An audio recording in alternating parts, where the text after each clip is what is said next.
Hola, ¿qué tal? Bienvenidos. Hoy les invito a viajar a uno de los capítulos más fascinantes y menos conocidos de la historia del cristianismo. ¿Qué ocurrió después perdón, de la resurrección de Jesús? ¿Cómo un pequeño grupo de discípulos sin poder ni riquezas logró sembrar una fe que transformaría al mundo? Acompáñenme a descubrir esos años que muchos llaman perdidos, pero que en realidad fueron el inicio de una historia extraordinaria.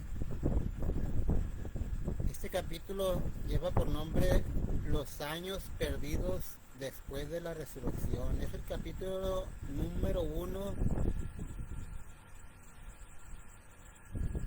de 150 que vamos a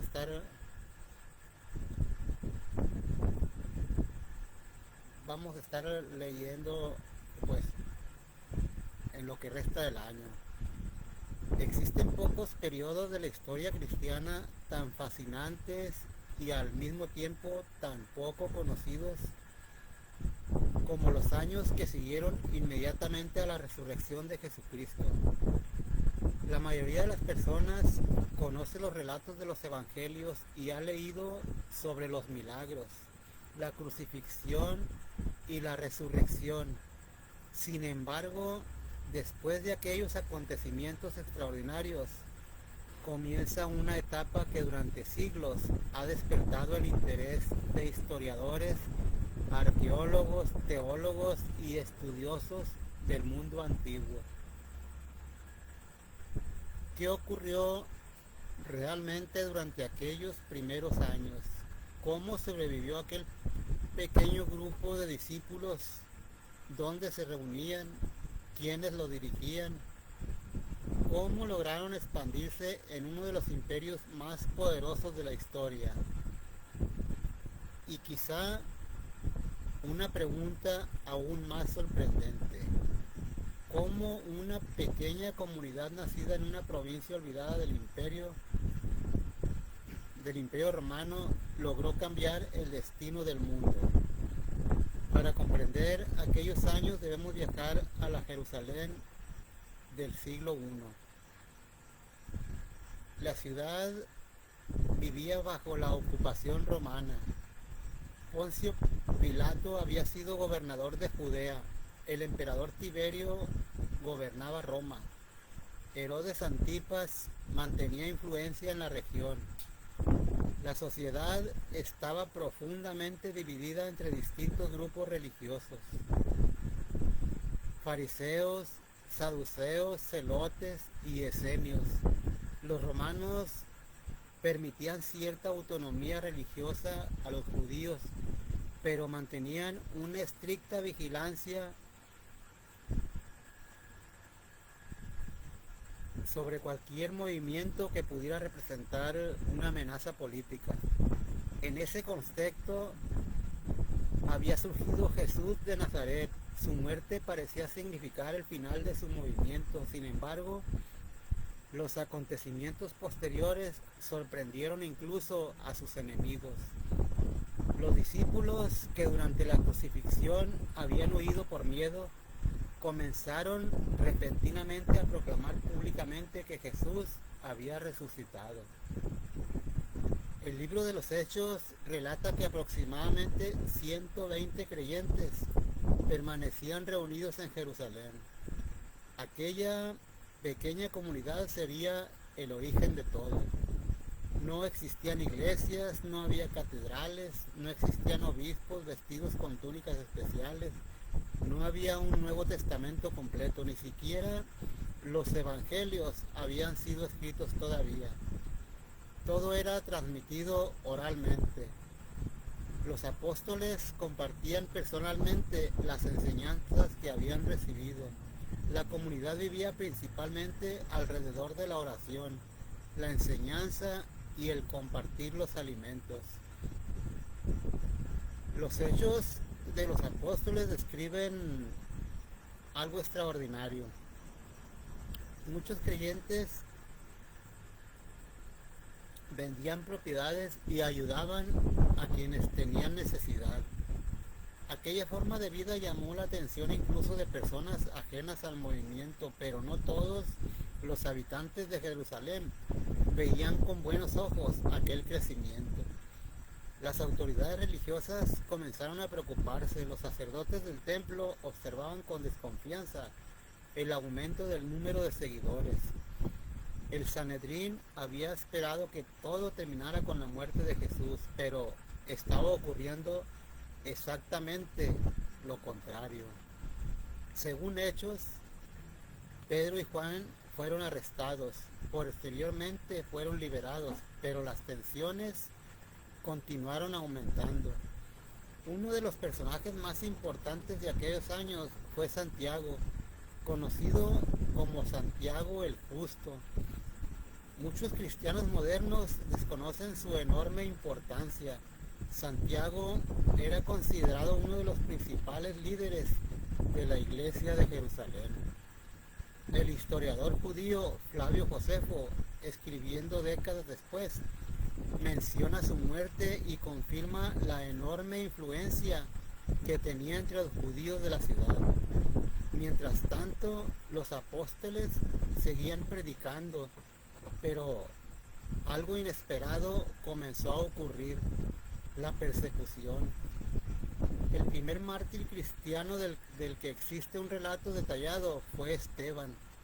Su muerte marcó el inicio de una nueva etapa. Muchos creyentes abandonaron Jerusalén.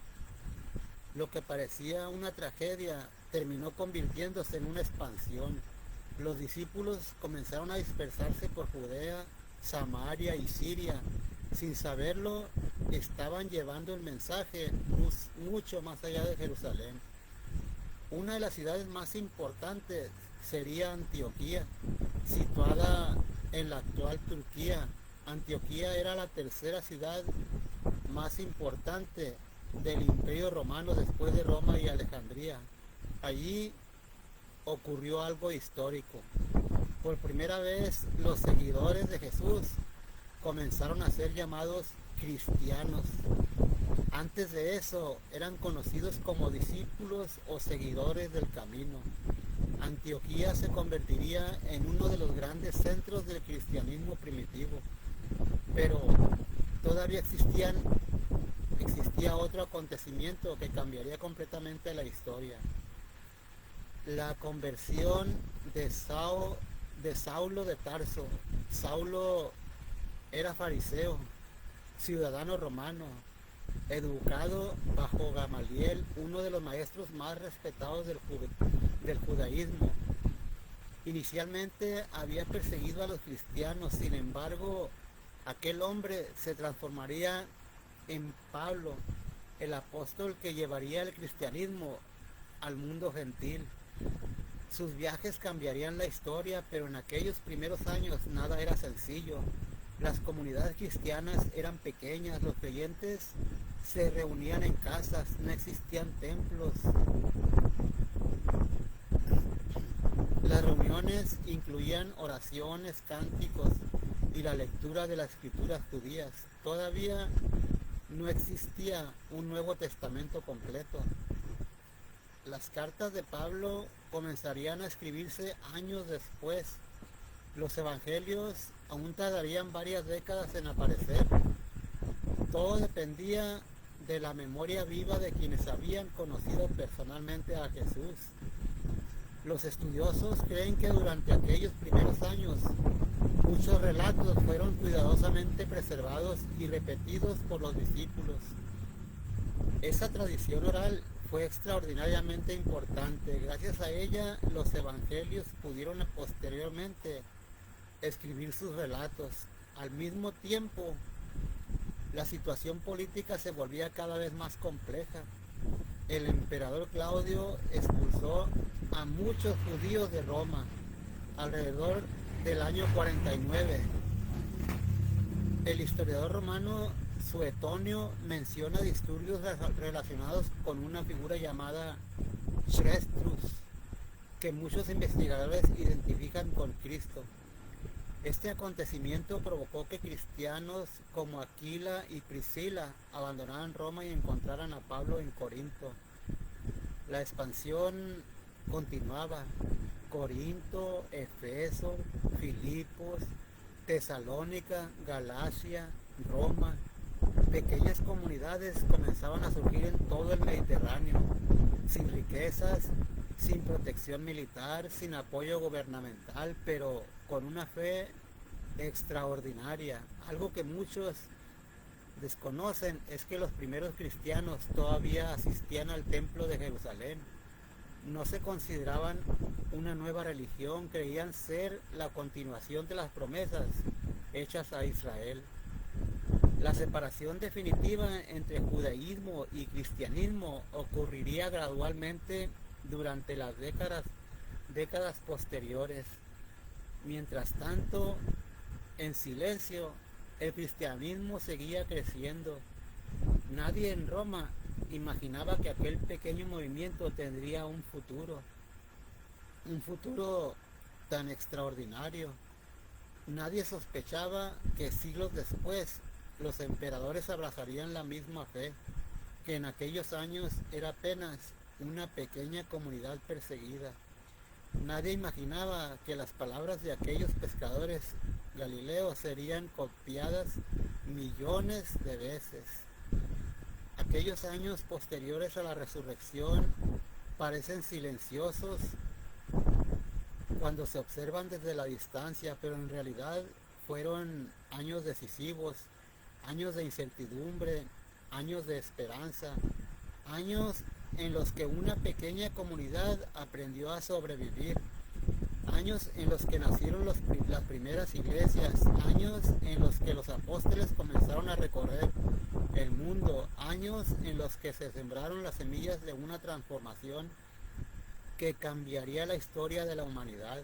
Y aunque muchos detalles permanecen ocultos entre las sombras del tiempo, una cosa es indiscutible: aquellos no fueron años perdidos, fueron los años en los que comenzó una de las historias más extraordinarias jamás vividas.